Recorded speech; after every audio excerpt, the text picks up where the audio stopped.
Welcome to Nursing School Explained and this video on sodium imbalances. So we'll look at what sodium does in general in the body and then what are the causes and treatments for hypo as well as hypernatremia. As a quick reference here, typical serum sodium levels are 135 to 145. Just keep in mind that individual lab values may vary, so always look at the reference range for whatever facility that you're at to make sure that you have the correct reference range to determine if the patient's level is outside the norm. And so here, as a quick reminder, sodium is a major electrolyte in the extracellular fluid, and therefore it helps us regulate our fluid balance. So it's very involved in blood pressure control.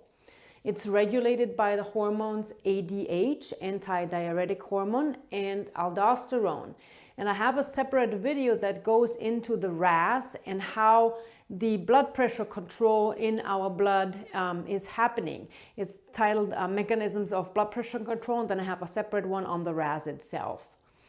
And sodium always travels with chloride and water, so those kind of attract each other.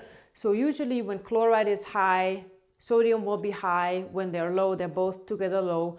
And then usually when there's low sodium, the patient will also have low water content because sodium attracts water and they kind of help each other regulate the fluid balance.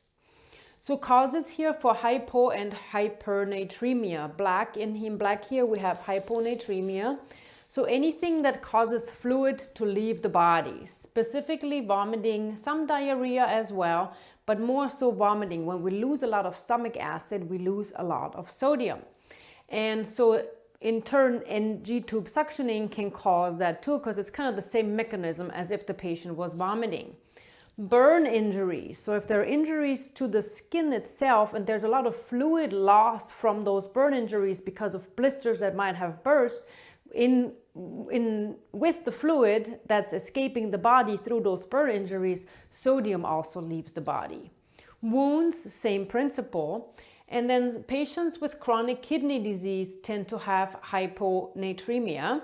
And then also a low sodium diet, so not enough intake of sodium can cause hyponatremia, and then certain medications. So that's why we always need to check these electrolytes before we administer certain medications to patients. And those are the medications that have to do with either, again, the RAAS, whatever regulates our fluid balance, or these hormones. So ACE inhibitors, ARBs, work on the RAAS, and then diuretics work on the brain to either release more or less antidiuretic hormone. So whenever we have these medications, we have to think about that maybe there would be a possible hyponatremia and check the level before we administer the medication.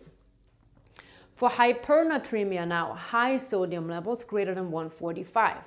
So if we intake a lot of sodium and don't or decrease our water intake, the sodium levels will rise and the water level will go down. Hypertonic IV fluids, and those are usually administered with caution. And I have a separate video that goes into hypertonic IV solutions, so watch that to see how this is related. Also acute renal failure, as well as hyperaldosteronism. Here we are back again to the hormones that regulate. Cushing syndrome, which is regulated, which also has to do with the fluid volume balance. So that can cause hypernatremia, and then dehydration. So if we lose a lot of water now, the sodium is retained in the blood, therefore it is more concentrated, and so dehydration can cause hypernatremia. For medications, steroids are the biggest offenders here for cause of hypernatremia. So let's look at signs and symptoms, and I've put this here in red. Whenever you think of sodium imbalances, think of altered level of consciousness, because the sodium and the water either make the brain cells swell or make them dehydrated, so shrink, and the first signs and symptoms will be altered mental status. So here for hyponatremia, First of all, we have low blood pressure and the patient might have positive orthostatics because we said sodium and water work together. So if we have low sodium levels, a lot of fluid is lost. And if that is from the intravascular space, blood pressure will be low, heart rate will be high trying to compensate, and the patient will be positive with orthostatics. And then here we have all these neurosymptoms, so irritability, confusion, restlessness, and then altered level of consciousness. So anybody who maybe starts to be a little bit irritable and their reason for admission to the hospital would maybe be a cause for hyponatremia, always think about looking at their sodium levels because it can lead to confusion and restlessness all the way to seizures fairly quickly if that sodium gets too low or too high. For hyponatremia, we also have possible signs and symptoms of generalized weakness as well as muscle cramping and weakness. Over here on the hypernatremia side, so high levels of sodium, again, all these things with altered level of consciousness, irritable, confusion, restlessness, and seizures. And please watch the video on hypo and hypertonic IV solutions where I explain how the fluids shift and how that affects the brain cells.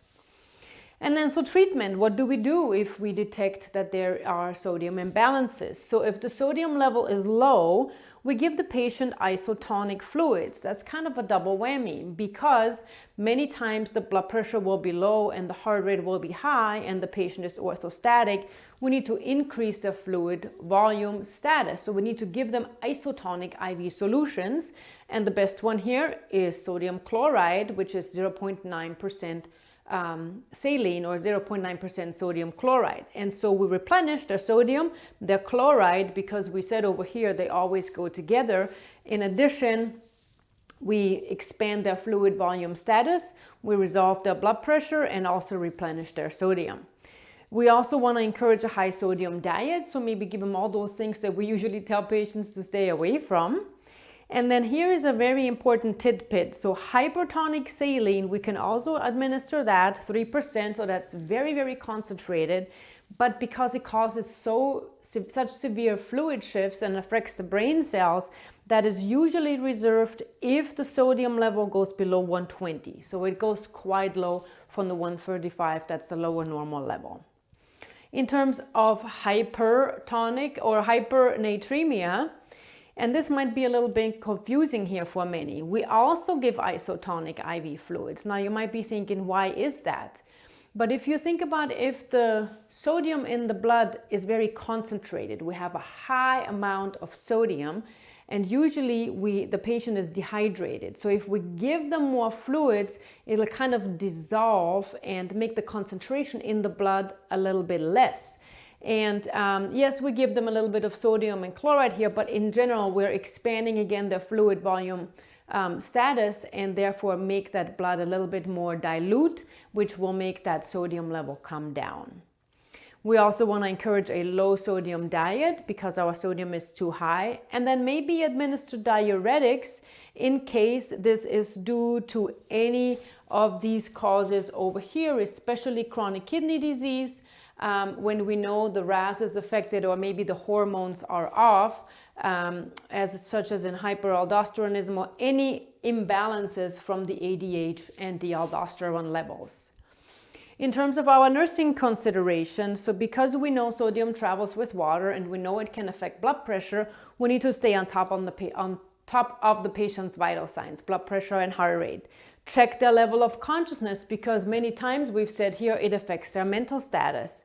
Check their labs, all those that pertain to fluid volume balance, sodium, chloride, serum osmolarity. Again, watch the other videos if you need a little review here. We want to check neuromuscular changes because we know it can cause generalized weakness and maybe some muscle cramping and weakness. We want to initiate seizure precautions because we know this altered mental status can lead to seizures here, both on the high and low side. Daily weight and INO. Whenever we think about fluid shifts or fluid balance, we have to do daily weights and INOs to keep a close eye on the fluids that we're either replenishing or removing from the body with the help of diuretics. We also want to initiate fall precautions because if the patient is altered, they might not be able to follow directions. Check the IV site because we need to give these fluids that they need, and then administer any fluids as well as diuretics as needed to treat the hyponatremia. And then again, check their labs again, follow your nursing process for your intervention, reevaluate, and then assess again. So thank you for watching this video on hypo and hypernatremia. I'll put the links for the other videos that I mentioned in the description of the video below so you have easy access to it. This is a topic that sometimes can get very confusing and is kind of very involved, but once you understand the basics and how it is all working together, sometimes it just clicks and you can get it from there. Thanks for watching Nursing School Explained. See you soon.